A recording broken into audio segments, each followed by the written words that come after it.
നമസ്കാരം. കൊലപാതകത്തെ പറ്റിയാണ് പറയുന്നത്. കൊലപാതകം ചെയ്യരുത്, കൊലപാതകം പാപമാണ്.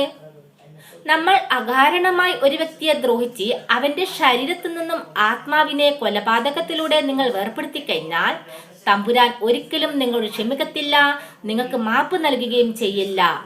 കാരണം മനുഷ്യനിന്മേലുള്ള സർവ്വ അധികാരവും ദൈവത്തിനുള്ളതാണ്. ദൈവത്തിന് മാത്രമേ മനുഷ്യന്റെ ജീവനെടുക്കുവാനുള്ള അധികാരമുള്ളൂ, അല്ലാതെ മനുഷ്യർക്കില്ല. മനുഷ്യർക്കൊന്നും മനുഷ്യന്റെ ജീവനെടുക്കുവാനുള്ള അധികാരമൊന്നും ദൈവം കൊടുത്തിട്ടില്ല. അതുകൊണ്ടാണ് ദൈവം നിങ്ങൾക്ക് മാപ്പ് തരാത്തത്. നിങ്ങളൊരു വ്യക്തിയെ കൊന്നുകഴിഞ്ഞാൽ നിങ്ങളുടെ മരണശേഷം നിങ്ങളുടെ ആത്മാവിനെ തമ്പുരാന്റെ ന്യായവിസ്താരത്തിന് മുന്നിൽ യോഗ്യമാക്കുകയും തമ്പുരാൻ എന്ത് ചെയ്യും? നിങ്ങളുടെ ആത്മാവിനെ സാത്താന് വിട്ടുകൊടുത്ത് അവന്റെ കഠിന ശിക്ഷയിൽ കൂടി കടത്തിവിടുകയും ചെയ്യും. അതുകൊണ്ടാണ് കൊലപാതകം ചെയ്യരുതെന്ന് പറയുന്നത്. ഒട്ടുമിക്ക മാതാവും പിതാവും അവരുടെ മക്കളെ പീഡിപ്പിച്ച് കൊല്ലുന്നവരാണ്. സഹോദരി, സഹോദര, നിങ്ങൾക്ക് എങ്ങനെ കഴിയുന്നു നിങ്ങളുടെ മക്കളെ പീഡിപ്പിച്ച് കൊല്ലുവാൻ?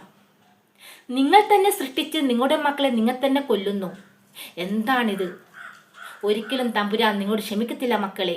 കാരണം പിഞ്ചു കുഞ്ഞുങ്ങൾ ദൈവത്തിന്റെ മക്കളാണ്. അവർ ദൈവത്തിന്റെ മാലാഖമാരാണ്. ദൈവം ഏറ്റവും കൂടുതൽ സ്നേഹിക്കുന്നത് പിഞ്ചു കുഞ്ഞുങ്ങളെയാണ്. പിഞ്ചു കുഞ്ഞുങ്ങൾക്ക് കളങ്കമില്ല. അതുകൊണ്ടാണ് പിഞ്ചു കുഞ്ഞുങ്ങളെ ദൈവം സ്നേഹിക്കുന്നത്. മാതാവേ, പിതാവേ, നിങ്ങൾക്ക് നിങ്ങളെ മക്കളെ സ്നേഹിക്കുവാനും സംരക്ഷിക്കുവാനും പറ്റുമെങ്കിൽ മാത്രം കുഞ്ഞുങ്ങളെ സൃഷ്ടിക്കുക. അല്ലാതെ നിങ്ങൾ വെറുതെ കുഞ്ഞുങ്ങളെ സൃഷ്ടിച്ച് അവരെ നശിപ്പിക്കാൻ പാടുള്ളതല്ല. അത് തമ്പുരാൻ ഒരിക്കലും നിങ്ങളോട് പൊറുക്കത്തില്ല. നിങ്ങൾ അനാവശ്യമായി പിഞ്ചു കുഞ്ഞുങ്ങളെ സൃഷ്ടിച്ച് അവരെ പീഡിപ്പിച്ച് കൊല്ലുകയാണെങ്കിൽ നിങ്ങളുടെ ആത്മാവ്, ഞാൻ ഒന്നും കൂടി പറയാം, നിങ്ങളുടെ ആത്മാവ് പാതാളത്തിൽ പോയി സാത്താന്റെ കഠിന ശിക്ഷയിൽ കഴിയുന്നതിനേക്കാൾ നല്ലത് നിങ്ങൾ കുഞ്ഞുങ്ങളെ സൃഷ്ടിക്കാതിരിക്കുന്നതാണ് നല്ലത്. ഇതെല്ലാവരും ഈ മെസ്സേജ് കേൾക്കുന്നത് നല്ലതാണ്. കാരണം പിഞ്ചു കുഞ്ഞുങ്ങളെ നശിപ്പിക്കുന്നത് കാണുമ്പോൾ തമ്പുരാന് ഒരുപാട് വേദനയാണ്. ഞാൻ കണ്ടിട്ടുണ്ട് എൻ്റെ പിതാവിൻ്റെ വേദന.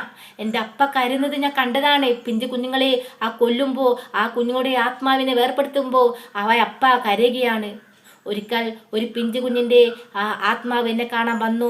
അവനെ കൊന്നതാണ്. ആ കുട്ടി എന്നോട് സംസാരിച്ചപ്പോൾ ഞാൻ കരഞ്ഞു പോയിട്ടുണ്ട്. എനിക്ക് എന്ത് ചെയ്യണമെന്നറിയില്ല. ആ കുഞ്ഞിന് വേണ്ടി പ്രാർത്ഥിക്കാൻ മാത്രമേ എനിക്ക് കഴിഞ്ഞുള്ളൂ.